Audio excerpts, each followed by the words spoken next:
Hello! അങ്ങനെ മൗനരാഗം പുതിയ പ്രൊമോയില് നമ്മുടെ സരയു കിരണിന്റെ അടുത്ത് ഇങ്ങനെ പറയുകയാണ്. "എനിക്ക് ആരും തരാത്ത ഒരു കമ്പനിയിൽ നിന്നും തരാത്തത്ര സാലറിയാണ് നീ എനിക്ക് തരുന്നത്" എന്നൊക്കെ കിരണിന്റെ അടുത്ത് പറയുകയാണ്. "ഞാൻ എപ്പോഴും നന്ദിയുള്ളവളായിട്ട് ഇവിടെ തന്നെ ഉണ്ടാകും" എന്ന് പറയുകയാണ്. പിന്നീട് നമ്മുടെ സരയുവിന്റെ ഫോണിലേക്ക് നമ്മുടെ രാഹുൽ വിളിച്ചിട്ട് കല്യാണിയെ കൊല്ലാൻ പോകുന്ന കാര്യം പറയുന്നുണ്ട്. അപ്പൊ സരയു കോൾ കട്ട് ചെയ്തിട്ട് പറയുന്നുണ്ട്, "ഫോണിലൂടെ കോൺടാക്ട് വേണ്ടാന്ന് ഞാൻ പറഞ്ഞതാണ്. ഇനി എന്തൊക്കെ സംഭവിക്കും?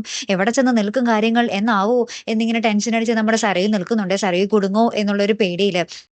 പിന്നീട് നമ്മുടെ കല്യാണിയെ രാഹുൽ പോയി കത്തിക്ക് കുത്തി അപകടപ്പെടുത്തുന്ന ഒരു ദൃശ്യങ്ങൾ തന്നെയാണ് കൂട്ടുകാരെ നമുക്ക് കാണുവാൻ സാധിച്ചത്. പിന്നീട് കിരൺ ഓടിയെത്തി കല്യാണിയെ ഹോസ്പിറ്റലിൽ എത്തിക്കുന്നുണ്ടെങ്കിലും എങ്ങനെയായിരിക്കും ജീവൻ തിരികെ കിട്ടോ ഇല്ലയോ? ഇനി ഇതാണോ നമ്മുടെ മൗനരാഗത്തിന്റെ ക്ലൈമാക്സ് എന്നൊക്കെ തോന്നിപ്പിക്കുന്ന തരത്തിലുള്ള ഒരു രംഗങ്ങൾ തന്നെയായിരുന്നു ട്ടോ കൂട്ടുകാരെ നമുക്ക് കാണുവാൻ സാധിക്കുന്നത്.